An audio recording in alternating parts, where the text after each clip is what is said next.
దేవాలయానికి వెళ్ళినప్పుడు దేవుడు కనపట్టలేదు నాన్న అని మనం ఏడిస్తే ఆ తండ్రి వారి భుజాల మీద మనల్ని కూర్చోబెట్టి దేవుణ్ణి చూపిస్తాడు. అప్పుడు మనకి తెలుస్తావు మనం కూర్చున్నదే భగవంతుడి భుజాల మీద అని.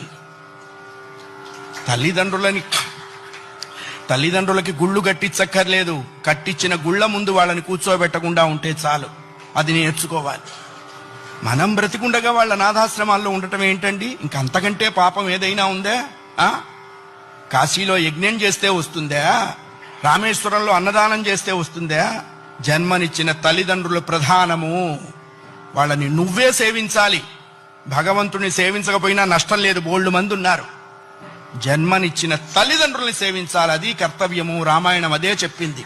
అయ్యా, ఆ అభిప్రాయం లేనివాడు పశువు అనకూడదన్నారండి. పశువులు పోటీకి వచ్చినాయి, మమ్మల్ని ఆ వాడితో పోలుస్తావా అని. అంతకంటే నీచుడు.